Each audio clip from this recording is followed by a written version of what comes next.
Hello friend, थोड़ा लंबे अंतराल बाद में आना पड़ा।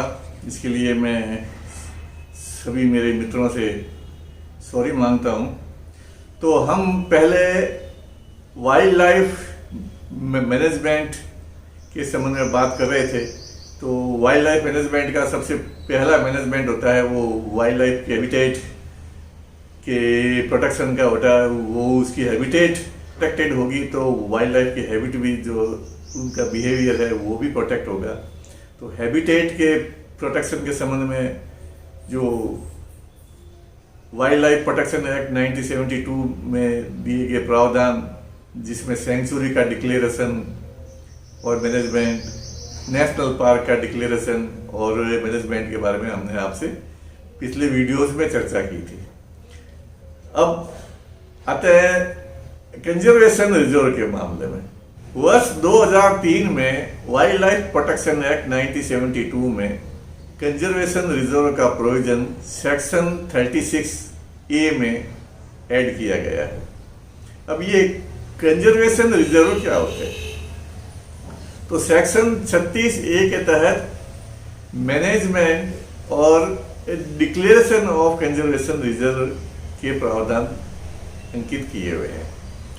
तो कोई भी राज्य सरकार स्थानीय लोगों से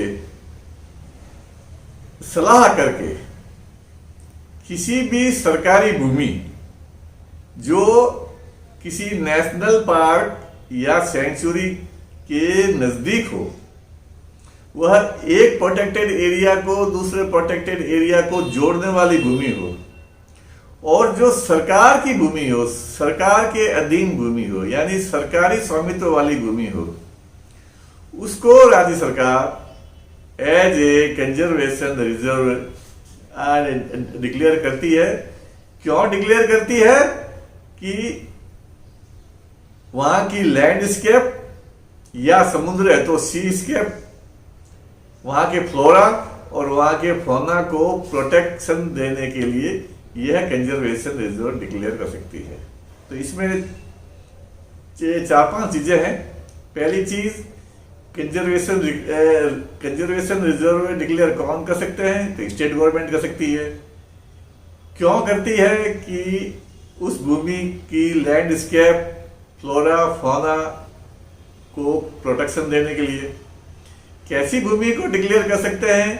कि जो भूमि सरकारी स्वामित्व की हो और सेंचुरी या नेशनल पार्क के नजदीक हो, या दो प्रोटेक्टेड एरियाज को आपस में जोड़ती हो, ऐसी भूमि को कंजर्वेशन रिजर्व डिक्लेयर कर सकते हैं। तो इसके लिए स्टेट गवर्नमेंट को क्या करना पड़ता है? इसके लिए स्टेट गवर्नमेंट को वहां के स्थानीय लोगों से सलाह मशविरा करना पड़ता है। अब ये हो गया कि ये कंजर्वेशन रिजर्व घोषित करने के बाद इसमें कौन कौन से प्रावधान हैं जो इस एक्ट के लागू होंगे।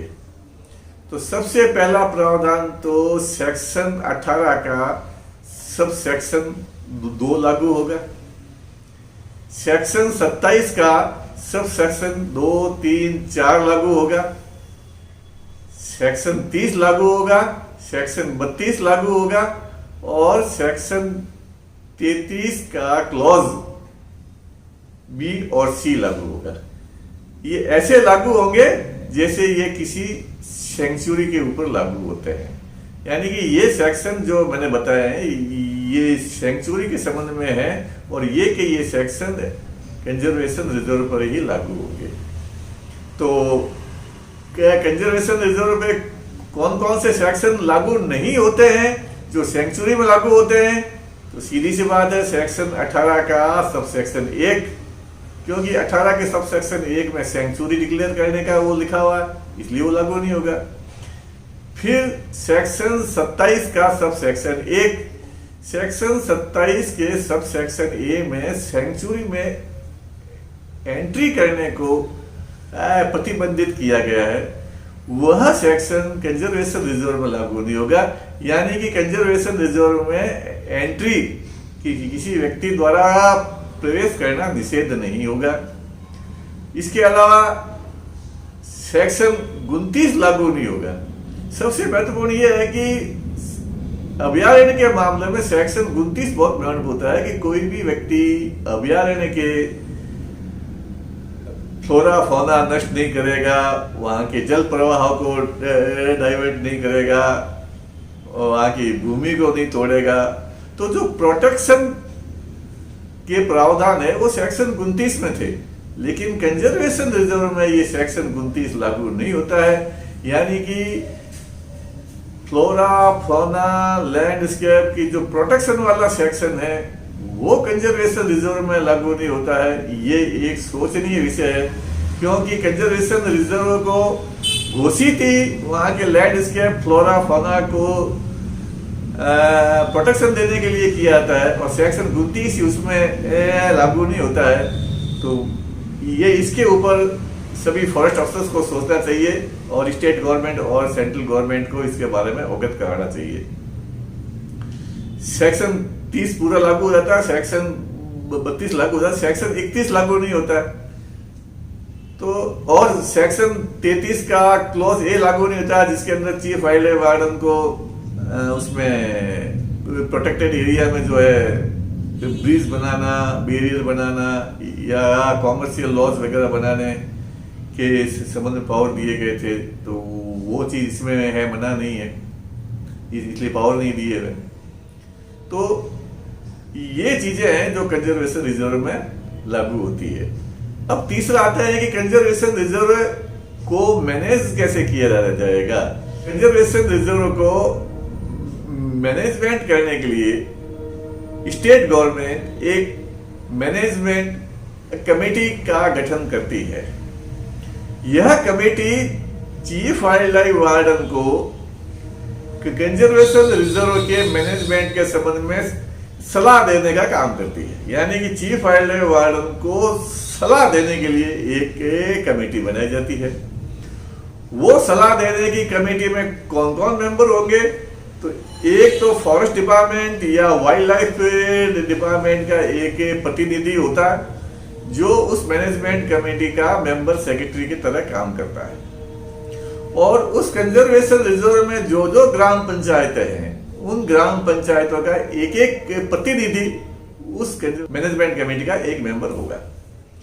इसके अलावा 3 मेंबर नॉन गवर्नमेंट ऑर्गेनाइजेशन के होंगे जो फॉरेस्ट और वाइल्ड लाइफ के फील्ड में काम करती है। यानी कि 3 मेंबर एनजीओ के होंगे जो एनजीओ फॉरेस्ट और वाइल्ड लाइफ के फील्ड में काम करते हैं, और एक मेंबर एग्रीकल्चर डिपार्टमेंट का प्रतिनिधि होगा और एक मेंबर वेटनरी डिपार्टमेंट का प्रतिनिधि होगा।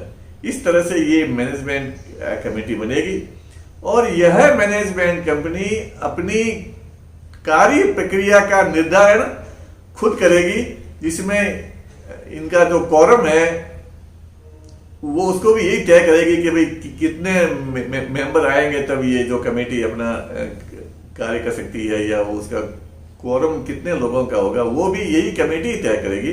यानी कि बैठक की प्रक्रिया वगैरह ये स्वयं कमेटी ही तय करेगी। यह committee chief wild life warden को सलाह देगी।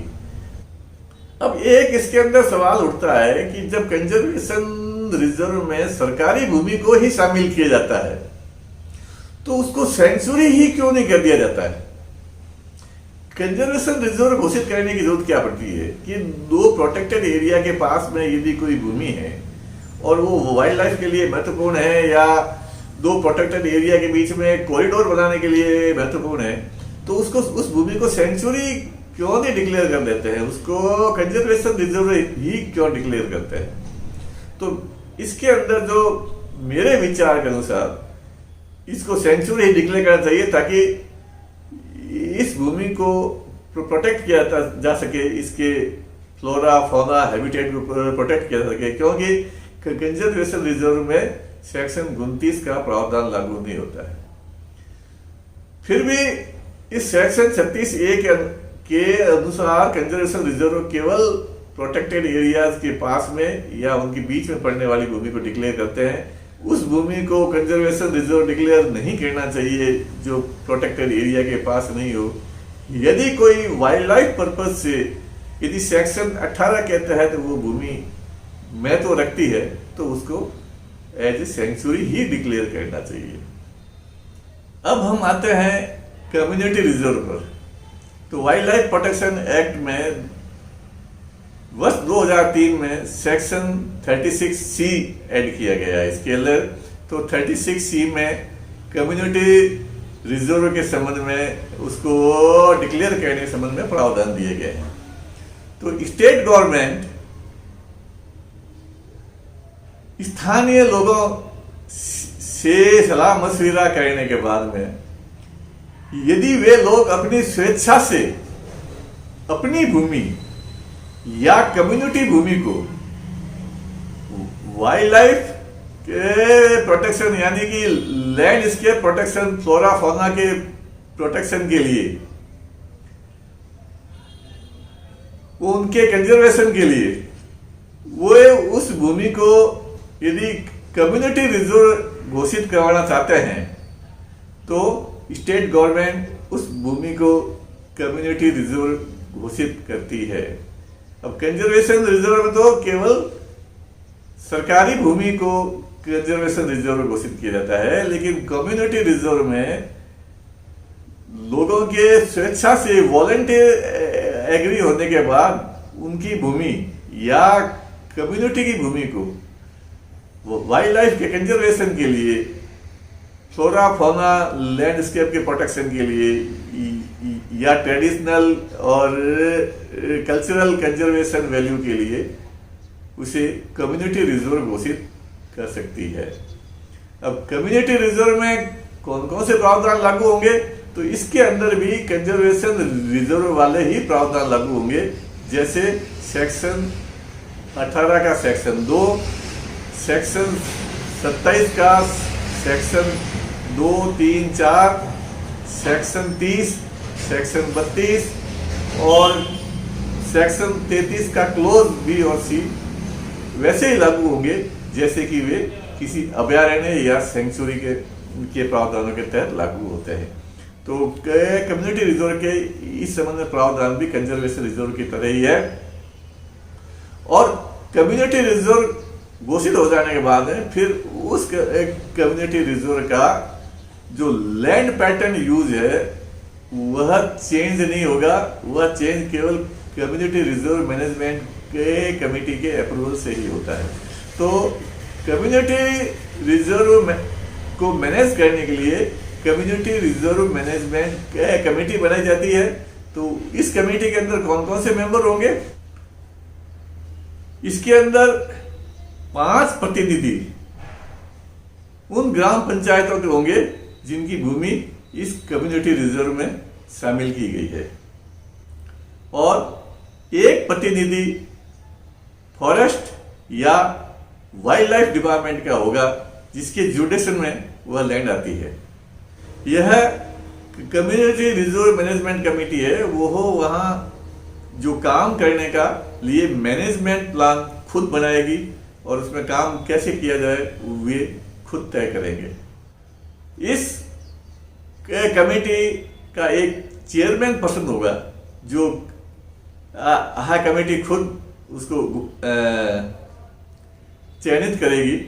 वह chairman honorary wild life warden भी होगा, यानी कि ऑनरेरी वाइल्ड लाइफ वार्डन के जो काम होंगे वो उस चेयरमैन के होंगे उस कम्युनिटी रिजर्व के लिए। और यह कमेटी अपने कार्य की प्रक्रिया जिसके अंदर कोरम पूरा करने के लिए जो भी नियम कायदे हैं ये कमेटी खुद तय करेगी। तो इस तरह से हमने वाइल्ड लाइफ प्रोटेक्शन के लिए, हैबिटेट प्रोटेक्शन कंजर्वेशन इंप्रूवमेंट के लिए कंजर्वेशन रिजर्व और कम्युनिटी रिजर्व के प्रावधान में बताए जो वर्ष 2003 में ऐड किए गए थे। कम्युनिटी रिजर्व के प्रावधान बहुत ही महत्वपूर्ण है, क्योंकि जो भूमि सरकार की नहीं है उस भूमि पर यदि वाइल्ड लाइफ के प्रोटेक्शन कंजर्वेशन की जरूरत हो तो उस भूमि को सेंचुरी, नेशनल पार्क या कंजर्वेशन रिजर्व घोषित नहीं किया जाता है। तो वहाँ के स्थानीय लोगों को वाइल्ड लाइफ कंजर्वेशन का महत्व समझाते हुए और एनवायरमेंट का महत्व समझाते हुए उनको कन्विंस करके और यदि वे राजी होते हैं साहब हम हमारी भूमि पर वाइल्ड लाइफ कंजर्वेशन का काम करना चाहते हैं, तो वे इसको राज्य सरकार से कम्युनिटी रिजर्व घोषित कर सकते हैं। और कम्युनिटी रिजर्व में किस प्रकार के मैनेजमेंट कार्य होंगे, इसका मैनेजमेंट प्लान भी वे ही बनाएंगे और उसके अनुसार वे काम करेंगे। और कम्युनिटी रिजर्व का जो चेयरमैन होगा वो as a honorary wildlife warden काम करेगा। तो इस तरह से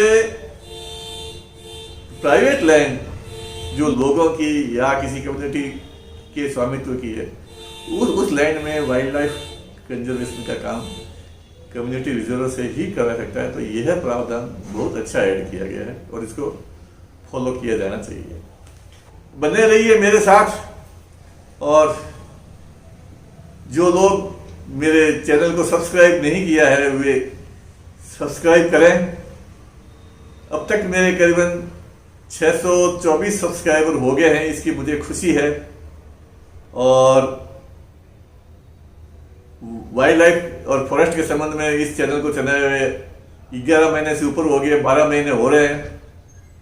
मेरा लक्ष्य था कि 12 महीने में 1000 सब्सक्राइबर हो जाएंगे, लेकिन अभी मैं इस लक्ष्य से 375 सब्सक्राइबर पीछे हूं।